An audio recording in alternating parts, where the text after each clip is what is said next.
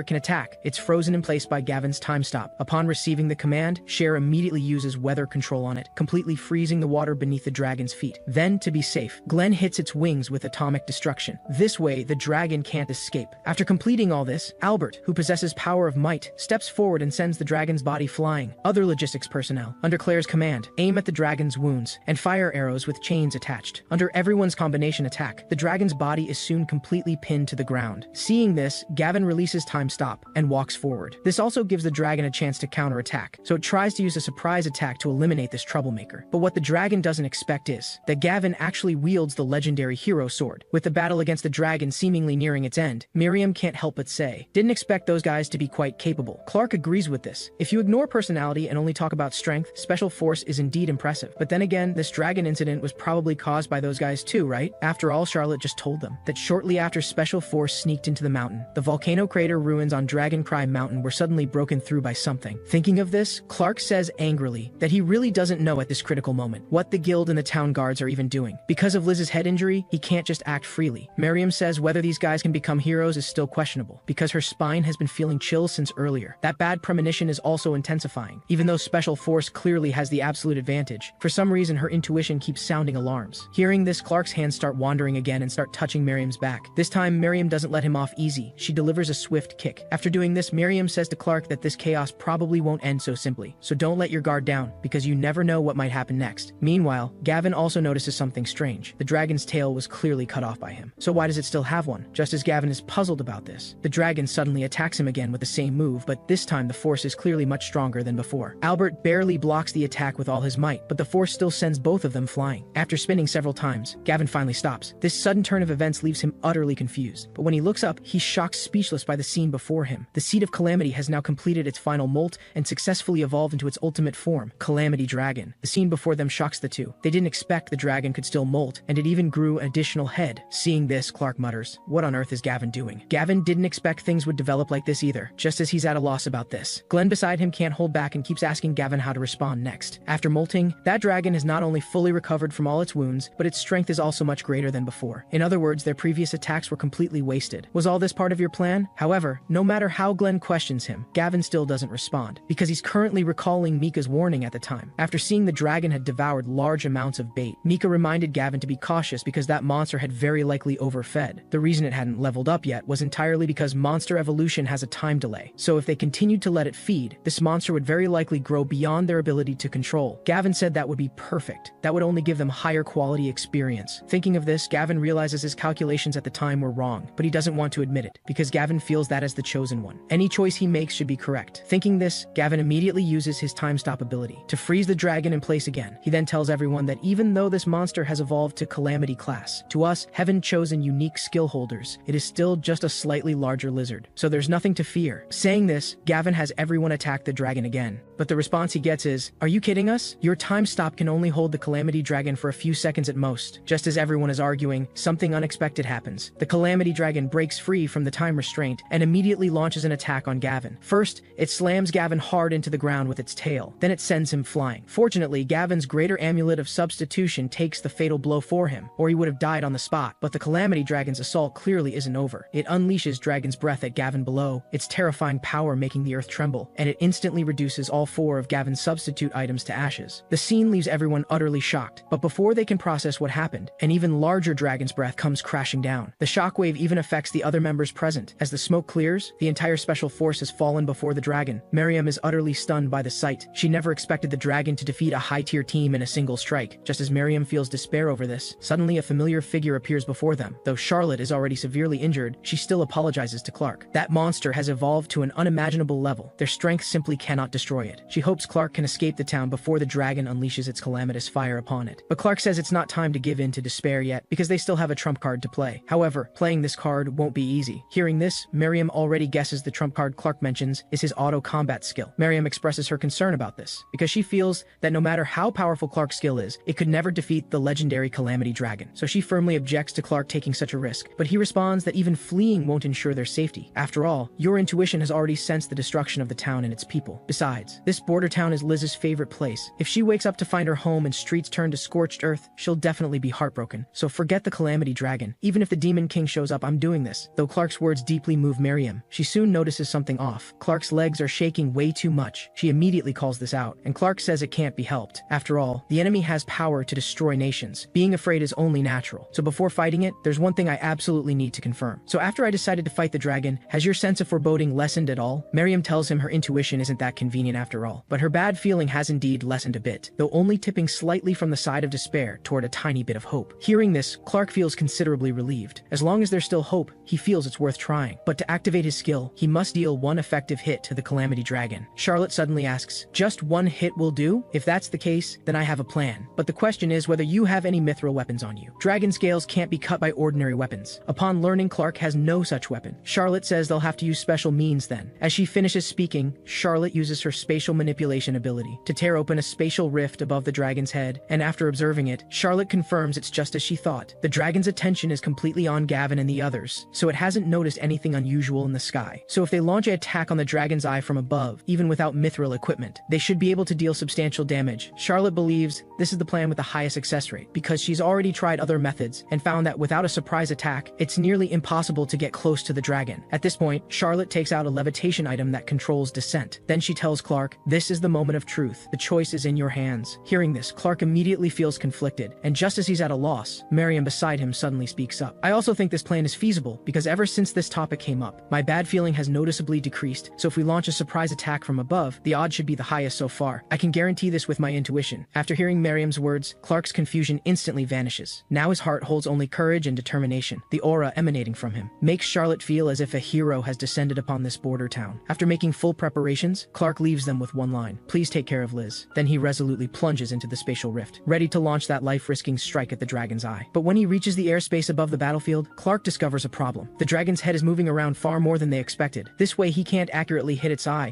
but fortunately they've already thought of a countermeasure. Miriam begins chanting light magic toward the dragon's direction. Meanwhile, Charlotte also starts using her spatial abilities. Once Miriam's magic finishes charging, she teleports the dazzling orb of light right in front of the dragon. Faced with this sudden development, the Calamity Dragon is completely bewildered. Just as it's puzzled by this, Clark has already quietly approached the dragon, and before it can react, he thrusts his dagger into the dragon's eye. The objective is achieved. So Clark immediately distances himself from the dragon and activates auto mode. He expects the dragon's name to appear on the control panel, but to Clark's surprise, garbled text appears on the skill panel. Just as Clark is at a loss about this, the text on the control panel suddenly returns to normal. Seeing this, Clark is both delighted and startled, and immediately goes to press the confirm button. But at this moment, something unexpected happens. The Calamity Dragon's three heads simultaneously attack Clark, their overwhelming pressure freezing his body in place. Even though the dragon's attack is right before him, Clark still shows no sign of dodging. This makes Miriam and Charlotte extremely anxious. Just as Clark is about to be swallowed by the dragon, suddenly a pair of shoes appears above the battlefield. She rams him with her hip to forcibly change Clark's trajectory. Though Charlotte's intention is to snap Clark awake, this move is clearly a bit too forceful, but she can't worry about that now. After some effort, Miriam successfully pulls Charlotte back. At this moment, both desperately want to know if Clark has escaped danger, but when they turn their gaze to the battlefield, they find Clark collapsed on the ground, not only unconscious, but also apparently injured. Just as they're at a loss about this, the dragon launches another attack toward Clark. Though Charlotte desperately wants to reach Clark's side, her skill is still on cooldown, so they can only helplessly watch events unfold. But at this critical moment, Clark, who should be unconscious, suddenly pulls out the hero sword from the stone. With a swift strike, he cuts the dragon's claw in half. The scene amazes them both, and in contrast to their expressions is Clark, who stands holding the hero sword, standing tall before the Calamity Dragon. Before this apocalyptic creature, Clark shows no fear, and even makes a taunting gesture at it. At this point, the Calamity Dragon is thoroughly enraged by Clark's actions. First, it swings its tail behind it, then attacks Clark with lightning speed. Though the scene worries Miriam and Charlotte greatly, Clark himself remains completely calm. Unhurriedly, he swings his blade, cutting the stone beneath his feet in half. The resulting gap allows him to dodge the attack. Then Clark seizes the right moment and strikes the dragon's tail with his blade to change his own direction. After one strike, Clark is completely unharmed, while the dragon has gained new wounds. This is unacceptable to the Calamity Dragon. It then launches an even fiercer offensive against Clark. Yet no matter how it attacks, Clark handles it with ease and even counterattacks from time to time. The shockwaves from their battle can be clearly felt even by Miriam and Charlotte 100 meters away. The scene boggles Charlotte's mind. Clark is facing a Calamity-class monster after all. Even high-tier adventurers wouldn't last long against this terrifying creature, yet Clark can hold his own against a monster of this caliber. This is utterly baffling. To figure this out, Charlotte hurriedly asks Miriam if she knows anything, though she can tell Clark was deliberately playing dead when he first fell. Is it really just coincidence that he luckily found Gavin's dropped hero sword? And after that, even though Clark clearly doesn't see the dragon's attacks, he always evades and counters in advance, as if he has complete knowledge of the future. Hearing this, Miriam says smugly, "Stay calm. Don't make such a fuss. That's Clark's auto combat skill. As for the details, I don't really know either." Seeing Miriam acting so cocky, Charlotte can't help but tease her a bit. Then she asks Miriam again, does Clark's skill have any other abilities besides predicting monster attacks? This question confuses Miriam, so Charlotte explains,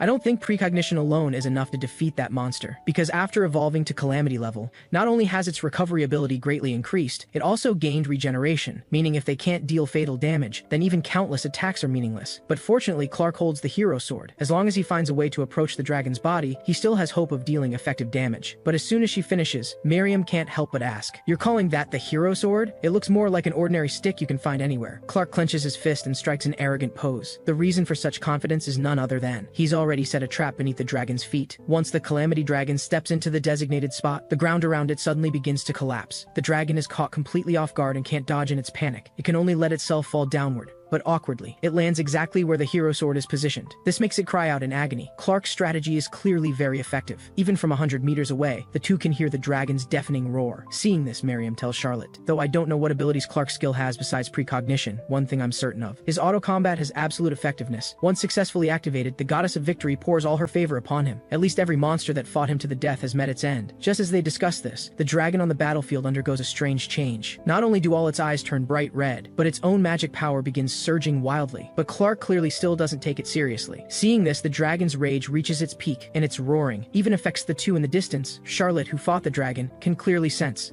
the atmosphere on the battlefield has changed. Before, the Calamity Dragon thought Clark was like Gavin and the others, just another arrogant little insect. So its attacks carried a playful quality. But now the aura emanating from that monster is completely different. The surrounding air is now filled with tension. This must be the killing intent an enraged dragon releases when serious. At this point, Charlotte suddenly feels puzzled about something. How can Clark remain so calm after feeling the dragon's killing intent at such close range, especially when his weapon is just an ordinary wooden stick? But Clark clearly doesn't care about his weapon. He still makes a taunting gesture at the dragon. Seeing this, the dragon can no longer hold back. It immediately launches a new offensive against Clark. This time it intends to use its full power to completely crush this ant before it. Facing the Calamity Dragon's killing intent-filled roar, Clark remains completely composed and then strikes a bring it on pose. This infuriates the dragon. It immediately launches a full assault on Clark. With a casual wave, the massive boulders scattered across the ground fly toward Clark. Though the scene worries Miriam and Charlotte greatly, Clark himself remains completely calm. Unhurriedly, he jumps downward and uses the wooden stick to support his body. Yet this seemingly insignificant move allows him to dodge all the boulder attacks. But before Clark can even steady himself, the Calamity Dragon's attack comes again, though the scene is incredibly dangerous. Fortunately, Clark manages to evade it. However, the dragon's offensive clearly isn't over. It takes advantage of Clark being unable to dodge while falling and attacks again. Just as the dragon's tail is right before him, Clark suddenly uses the wooden stick in his hand to perform a full 360 spin. With this slick maneuver, Clark not only dodges all the dragon's attacks, but even his ordinary wooden stick remains perfectly intact. After all this, Clark once again strikes that invincible pose. Seeing this, Miriam and Charlotte's anxious hearts finally settle. This makes Miriam can't help but complain. "It's better to watch less of that guy's battles. I'm afraid my heart can't take much more." But this is what Clark looks like with auto-combat activated. Though the bad feeling hasn't disappeared, it's developing toward victory just like usual. But just as Miriam rejoices over this, Charlotte beside her suddenly shouts loudly at Clark, "Don't go that way," because she's realized all the dragon's previous attacks were meant to lure Clark into a dead end. But Charlotte's warning comes a moment too late. Clark is already cornered by the dragon. Seeing this, though Charlotte immediately starts using spatial manipulation, she knows there's not enough time. Meanwhile, Clark, with his movement range restricted, faces the dragon's breath, even with the best reflexes and precognition ability. It's meaningless. Looks like this battle ends here. Miriam feels despair. At the same time, Clark, facing the unavoidable strike ahead, not only doesn't flee, but instead starts another brilliant move. Clark smashes the rock behind him, shattering it completely. Upon seeing Gavin, he immediately hides behind him and gives the dragon a ready gesture. Faced with this scene, Gavin feels despair. He can't understand how he was hiding so well, yet Clark still found him, and he's brought big trouble with him. Just as the dragon's breath is about to finish charging, Gavin is so terrified that he triggers time stop without a second thought. After exhausting nearly all his magic power, Gavin finally manages, before the dragon's breath reaches critical point, to successfully freeze its time. The scene surprises Miriam and Charlotte. They didn't expect Gavin to be hiding there, and he's used time stop to halt the dragon's attack. But the battlefield situation still isn't optimistic, because Gavin's ability can only hold a dragon for a few seconds at most. Just as everyone's at a loss, Clark suddenly runs in front of Gavin and casually swipes all his equipment. Before Gavin can process what happened, Clark takes his entire set of expensive weapons and throws them at the dragon. Seeing this, Gavin nearly passes out from rage on the spot, but coincidentally, his skill reaches its limit at this moment. After losing the time restraint, the dragon resumes its incomplete action. But before its dragon's breath is released, 3 blades strike precisely at its inverse scale. This causes the dragon to immediately lose control control of its breath. Now the massive magic power inside it, with nowhere to be released, begins accumulating continuously. Upon reaching critical point, with a thunderous explosion, the dragon's body is completely burst open by the raging flames. The shockwave erupts, instantly engulfing everything around. But fortunately, Clark is already hidden behind the rocks. This allows him to escape danger once again. The scene leaves Charlotte utterly shocked. She never expected Clark to use the dragon's own dragon's breath to defeat it. She can't help but shout, "This is so incredible! Was all of this within Clark's calculations?" He first lured the dragon to Gavin's hiding spot, then used his ability to block the dragon's breath. And while the dragon couldn't move, threw all of Gavin's top-tier weapons at it. And at the moment of the dragon's breath, accurately hit all its weak points. How was that even possible? At this point, Charlotte once again expresses her affection for Clark. However, Miriam beside her says to Charlotte, "My Clark is indeed amazing, but you keep your eyes off him, because that guy is my partner. Compared to that, you're just an outsider. So please be mindful, don't just casually go hugging my Clark anymore." But the response she gets is, "If I can't hug Clark, you can be the substitute." Just as the two playfully banter about this, Clark turns his attention to the dragon's corpse. After observing it, Clark enters combat stance again, looking at the exquisite tableware set before her. Liz can't help but show an expression of wanting it. Seeing this, Clark says, "Once I save enough money, I'll definitely buy you a set." However, this warm moment doesn't last long, and is interrupted by an angry roar. To figure out what made that sound and to find Clark, Liz leaves the bottom of the city wall. After some searching, suddenly a familiar figure in the distance comes into view. Liz can't help but shout loudly, "Why is Clark over there?" Her loud voice quickly catches Miriam and Charlotte's attention. To her question, Miriam responds that of course it's because he wants to protect your beloved city. But speaking of which, Clark really did something incredible this time. Charlotte agrees with this, but she also says this battle doesn't seem to be over yet, so they can't celebrate too soon. Miriam knows this too. Her uneasy premonition had almost faded, but the moment the dragon's roaring cry echoes through the air, that sense of foreboding suddenly intensifies.